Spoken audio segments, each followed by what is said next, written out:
Okay, backtrack block is over and it's time to get back into what I normally do. Too bad I have no idea where to start. Guess I could start here with a game recently released by OG Planet, former publishers of the recently backtracked Panya, and current publishers of the recently backtracked Letale. I knew I could shoehorn that in somehow!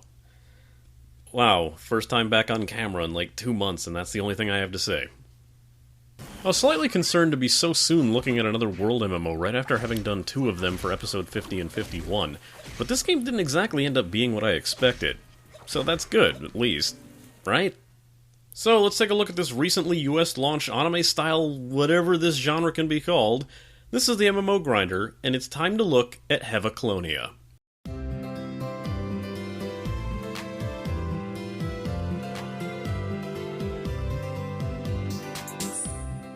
Launched on October 31st and published by OG Planet, Heva Clonia is a thing.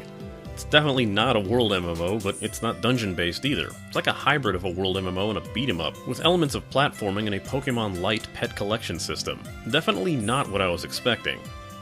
Since the game launched into open beta with very little in the way of fanfare, I figured I'd look into it to see if there was anything to it. That, and it's been a good while since I looked into one of these anime-styled MMOs. And of course, it's always good to be looking at something somewhat new anyway.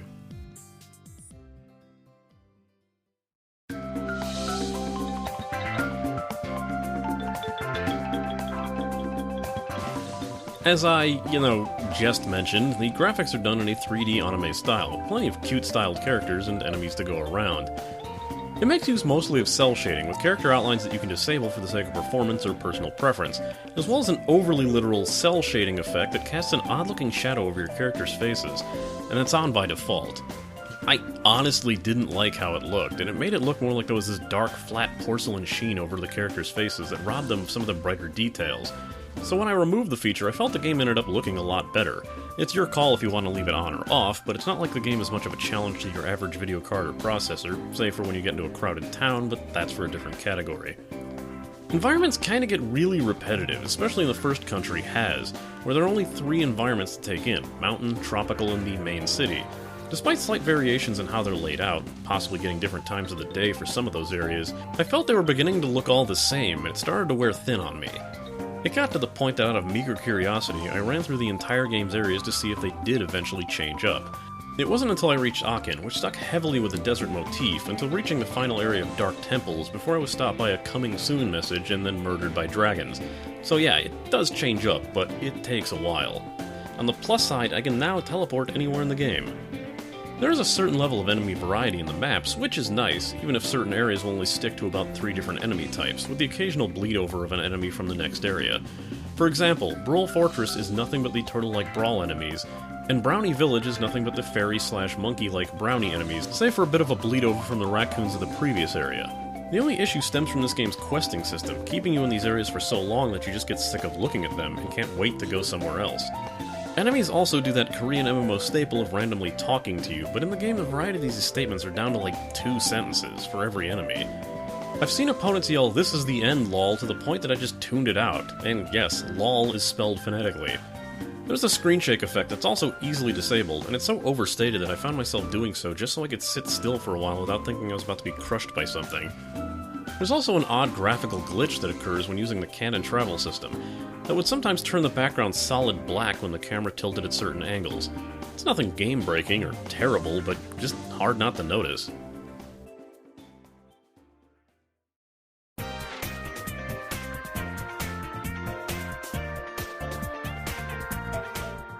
The music in this game is pretty typical of the genre. It's very upbeat, sometimes saccharine. It's not bad, but it's not really my kind of music. No tracks in the game ever really help to drive the action. It's all fairly short loops, very tight loops, about 2 minutes long, that, while good for the first 3 repeats or so, when you're stuck in the same area for about an hour or so, they wear thin. And made worse when the next area is using the exact same track. I actually had to manually record the music for this game and had to travel all the way to Akin, which I wasn't nearly leveled for, just to end up recording the 8 different tracks that I use for these videos. It seems as if the game understands that, and you can actually upload your own music directly into the game to be played as you desire, which will override the game's background music. In order to do so, you'll have to place your music files, and only in the .ogg format, into the BG Music folder in the install files. The game has a ton of voice acting, but it's all in Korean, which is a nice touch not having to listen to some bad voice acting forcibly translated into English. 아주 오래전 아리엘 대륙을 구하기 위해 다른 차원에서 온 용사가 있었어요. The game sounds, however, typical to the genre as well, high-pitched and cute. More bonks and squeaks than smashes and slashes, and the enemies tend to use a lot of stock effects. I also do find it strange that every time a consumable is used, be it a potion, food, or even just a usable item on occasion, the gulp sound effect is used. I didn't immediately notice it at first, but it starts to become more prevalent when you're using items a lot more often.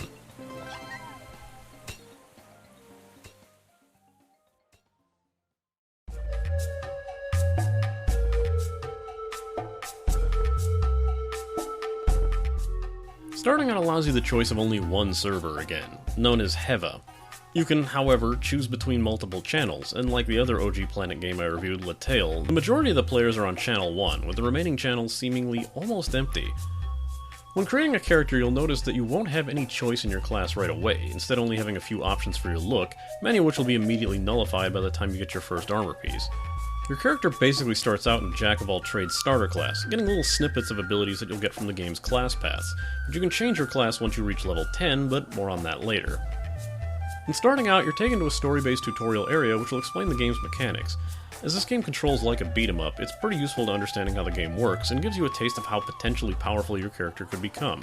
Just follow the directions of the NPC Iris, and you'll eventually be taken out of here to start the actual game. What's with OG Planet's MMOs and their needless obsession for mysterious women named Iris?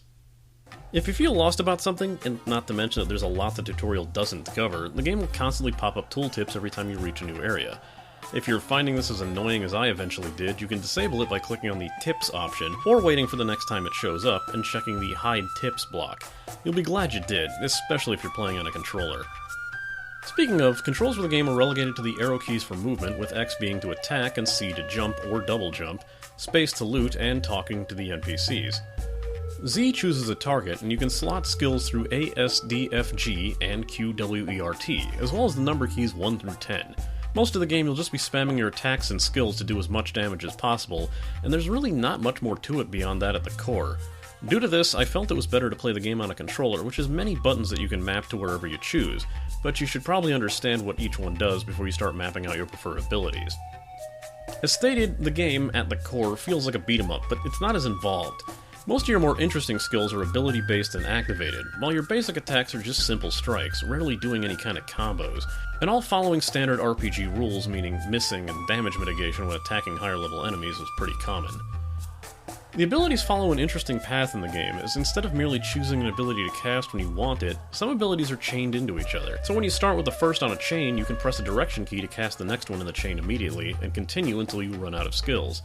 Getting more and more skills means that you can get different paths with your combos, and allowing you to choose a different attack when using that starter skill. You'll get far more of these skill combos to choose from once you reach level 10, and the first city in the game, where your class paths of the Warrior, Mage, and Hunter are found.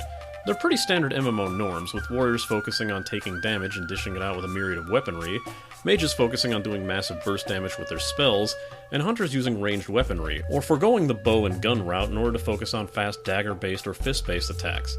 Since I prefer quick characters and beat-em-ups, I decided on a dual-wielding dagger hunter. In order to choose any path, you'll have to perform a fairly simple quest from the trainer of your choice. With a more robust skill tree, you'll have more options to choose from, but take note there are requirements beyond level for some of the skills, as some skills require you to have a few points in a certain skill earlier in the tree, and they may even require you to purchase them before they can be unlocked. In order to buy one of those skills, talk to your trainer and click on the skill to purchase when the window opens up. For some reason you can only do this at the trainer, and not from the skill tree itself, despite the trainer doing little more than opening up your skill tree when you choose Learn Skills. Skills that must be purchased are denoted with a hand icon. It's best to focus on skills fitting your playstyle, as there's not nearly enough points in the tree to pick everything, and progress down the board. Also, keep in mind some skills will only work if you equip certain weapons. Getting a class upgrade also gives you access to Burning Mode, which is a buildable rage mode that slowly fills as you fight and defeat enemies.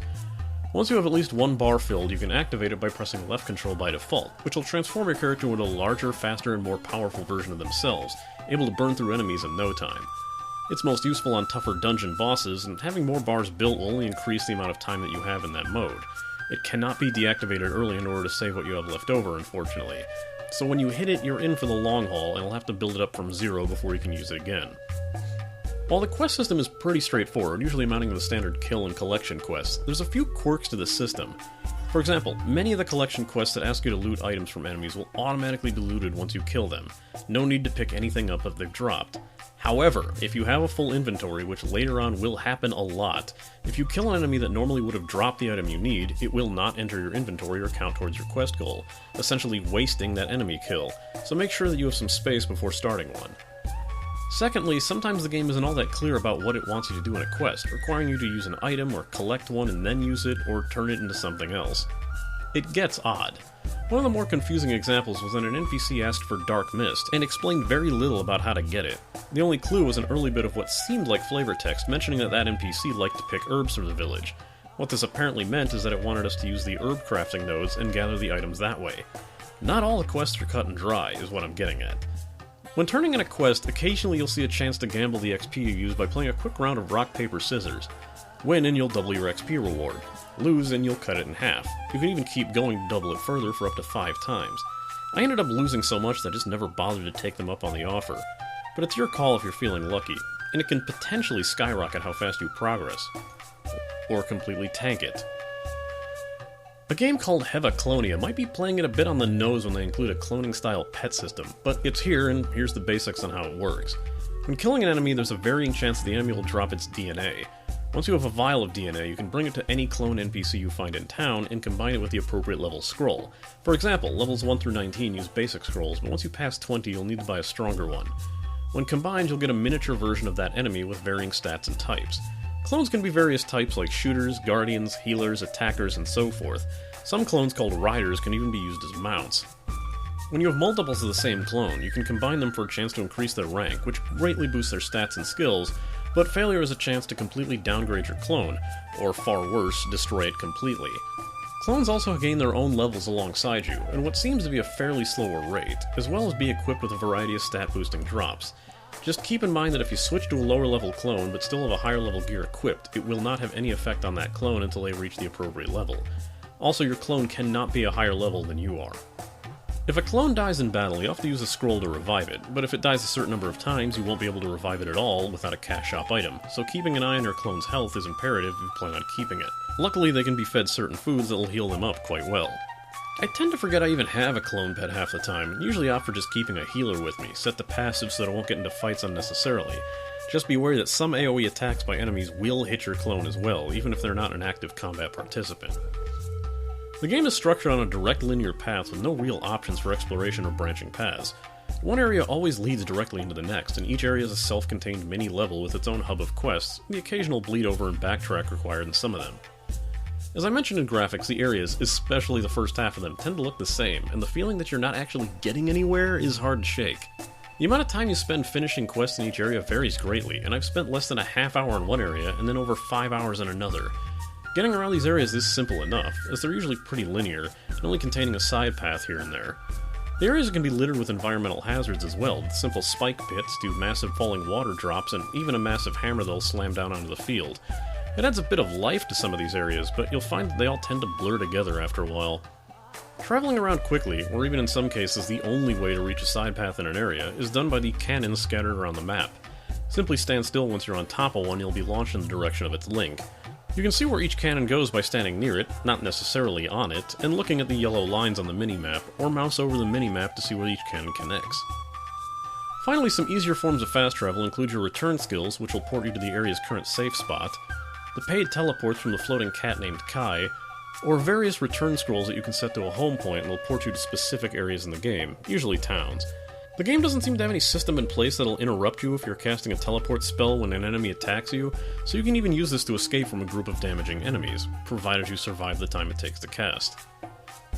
The crafting system is pretty straightforward and can be done from anywhere. Early on you'll learn the skills needed for gathering from nodes, one for herb gathering and the other for ore mining. Gathering is pretty straightforward, as you always gain the same materials from crafting items of a specific level, regardless of what you're making. Apparently oak staves are made from iron, and plate mail can be made from fabric strips. Who knew? You can also disassemble certain equipment pieces that you'll find out in the field or from quests, and this is one of the easiest ways to gather some of the more unique crafting items required for the recipes. It's more ideal to disassemble it than it is to sell these items, as you'll be rolling in far more cash than you'll ever actually really need unless you want to play the auction house. On the rare occasion that the game will give you high quality gear sets from the quest rewards, what you end up crafting will end up far outperforming what you can earn and find in the field, so it's worth keeping your weapons up to date in the crafting system. And while the best crafted weapons usually take some serious grinding, the next best things are usually more sufficient to keep in top form. The game is also quite fond of dropping random boxes, called fortune boxes, which have a chance to grant you a random item visualized by a slot machine. I've gotten some halfway decent items out of these, but don't expect anything too mind-blowing all the time. There's also similar items to these, like arcane eggs that specialize in certain items, like clones. I managed to get a good healer clone out of one of these, and it seemed to be one of the better sought-after clones by the community. The major unfortunate to having all of these quest drops, crafting items, random drops, and general gear and potion items is that your inventory fills up painfully fast, and bag space is rather limited. You'll be playing triage more often than you'd want, and even with the game granting you an official 25-slot inventory with an additional 10-slot bag later on, I was lucky enough to get another 10-slot bag from a fortune box, and I was still dumping out my inventory every few minutes. It got to the point that I refused to pick up anything that dropped unless I immediately knew what it was from the icon. The Christmas event dropping a bunch of random Christmas-themed decoration crap didn't help things at all. Of course, you can easily get more bags. From the cash shop. Shocking. You know the nature of beat-em-ups being rather repetitive and grindy? Well, imagine a world-style MMO based around this concept, and you can see just how grindy this game can get. It got to the point that I hit an actual grind wall when I got to level 20, and I had done all of the quests I could have possibly done, and was forced to do a repeatable kill quest over and over until the game would grant me anything else to do once I hit level 21. I spent so long in one area fighting the variously named raccoon enemies that I started reading their names as Grumpy Bacon, Drunken Bacon, and Angry Bacon. Didn't really help that raccoon was spelled incorrectly.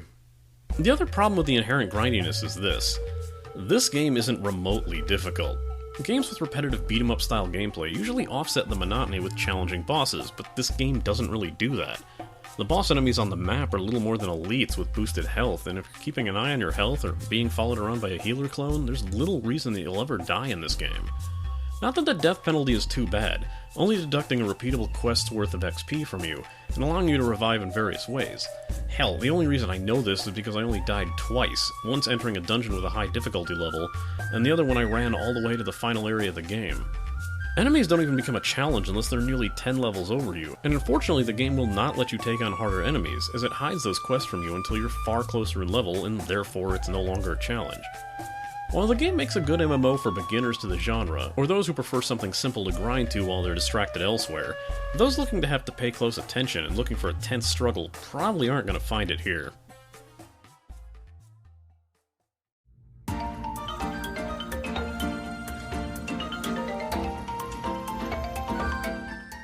There's really not too much going on in this game beyond trading. I didn't see too many players, and even though I was playing mostly on a less populated channel, but even if I did end up somewhere more populated, they usually kept mostly to themselves. The most chatting I did with anyone was right in the beginning of the game, so for the most part, it's all pretty civil it seems. Unfortunately, the most chatter I did see was from the ever-present gold spammers, but they're pretty easy to set to ignore, thankfully. The most people you'll see in the main town are on Channel 1, and the presence with all of them, with their sales spamming and player stores, will cause the frame rate to plummet, even in a game that's this simple to run. Unless you're looking for a big party or a trade, I highly suggest staying off Channel 1 in the towns. Player stores can only be open in cities, and if you have a specific ticket item, a few of which the game will grant to you during quests. They range from a limited number of slots, so if you're looking to sell, make sure you pick and choose your items accordingly. You can also take advantage of the auction house as well if you're looking to shop for something more specific. The game's nature doesn't allow much in the way of PvP beyond the tried-and-true duel system, which unfortunately can only be done out in the field, so attracting enemies to your fight is a pretty common occurrence. On the plus side, if your opponent kills your clone during the battle, it won't count towards the clone's death total and will revive it automatically once the duel is over.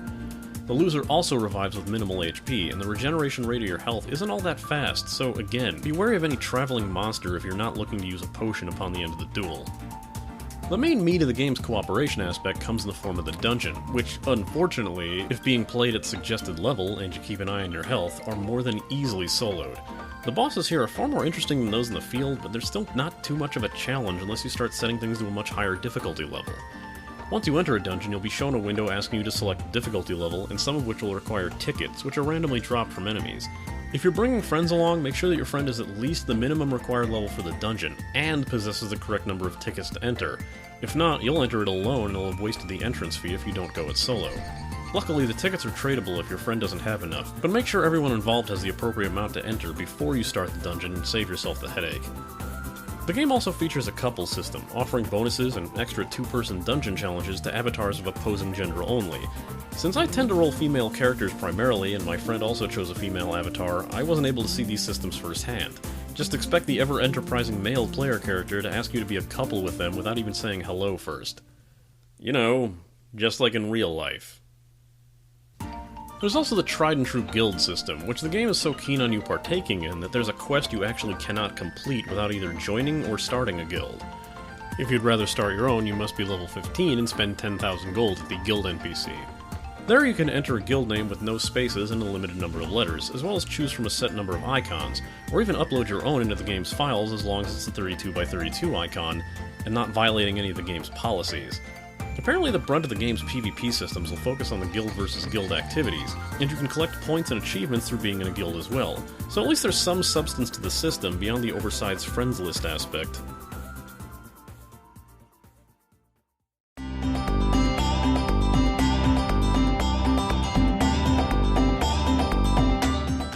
This cash shop isn't something you'll feel immediately compelled to enter, and there's nothing too much in here that'll feel imperative to your gameplay experience, save for a few items. Losing a clone when you're trying to increase its level is the worst, especially if you put a lot of time into it, and the risk almost doesn't seem worth the upgrade unless you just have a ton of them and have yet to take them out into battle. So getting some of these clone protection stones will seem the most useful when trying to improve your clone. If you find your clone falling in battle often to the point that it's gone until you reset its revives, getting a clone res limit scroll will help with that as well. Although I have to admit, threatening your pets with the imminent specter of permanent death is a pretty evil way to get people to fork over their cash, Heva Clonia. Since grinding is always a pain, XP boosters will, at least, help you be a bit more leveled for the next block of quests, and they are ever present in the cash shop. The biggest and most useful thing, of course, is the bag space, and getting more bags will take a lot of the headache out of just heading out and questing as normal. Consider picking up a few more to round out your slots if you see yourself playing this for a large portion of time. One thing I'm somewhat shocked by is the apparent lack of purchasable cosmetic outfits, which usually is the kind of thing that's flooding these games. Despite a few outfits giving you for free at the beginning, and the ability to set them up to display or not, as each outfit does offer up bonuses for equipping them, even if you don't like how they particularly look, there doesn't really seem to be much of any of them in the cash shop. Granted, this is technically open beta, but you'd think this part would have been fleshed out a bit more. Time will tell, I suppose. As I mentioned a few times, you'll get a decent pack of cash shop boosters for starting out the game, and if there's anything you can't live without once it's gone, perhaps those are the items to be focusing on. It's just that the game is so simple, it's hard to justify buying anything beyond things that'll aid in your convenience.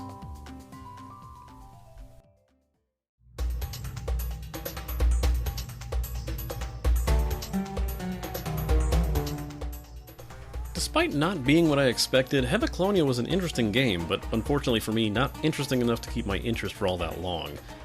The grind focus and generally simplistic gameplay are sure to have their audiences, and it's a nice aesthetic for those who enjoy the cute anime-styled games, and should have no trouble finding its intended audience, but I just don't feel the game focuses on any one aspect that it covers well enough to place it over games with similar systems.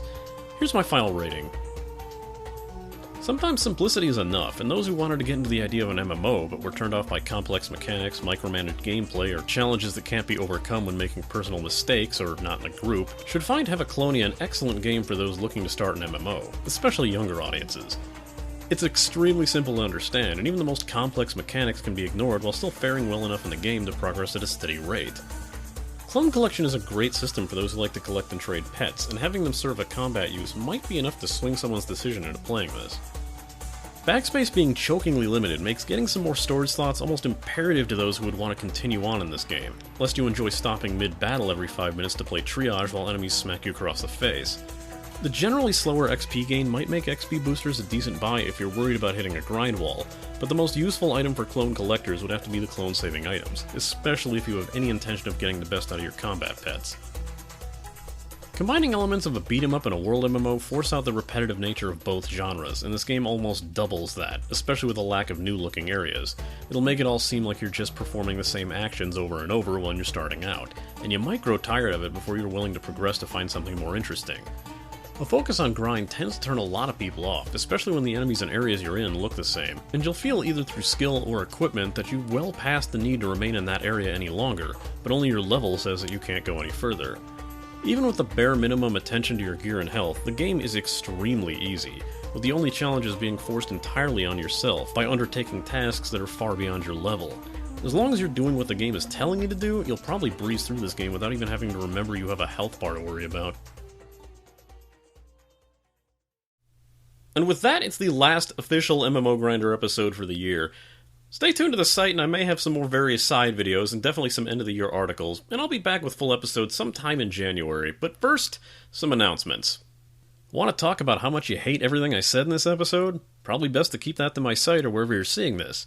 Want to join up with other people who inexplicably see something in this one-man failboat of an internet show? Then head on over to mmogrinder.boards.net to register for the MMO Grinder community forums, where we discuss games that we tend to play as a community, guilds we have going on in some of the games I've reviewed, and even plan for future events in those games. If interested, feel free to register if I haven't preemptively banned you already, and I hope to see you there.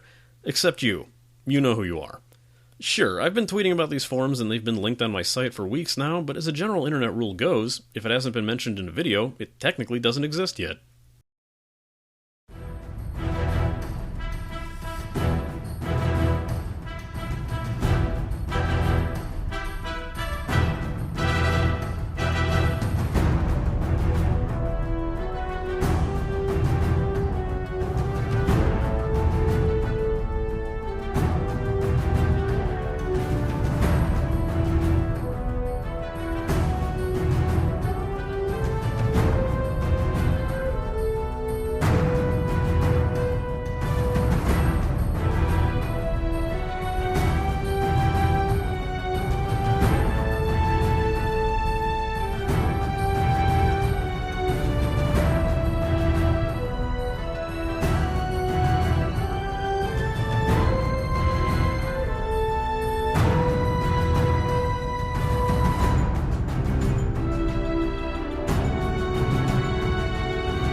Since it's becoming something of a yearly tradition for me, I'll be at MagFest again at the beginning of this year from January 2nd through January 5th, 2014 in National Harbor, Maryland. If you're going to be there, or are really good at making last-minute travel plans on New Year's Day, feel free to say hello if you see me. I promise I won't be too drunk.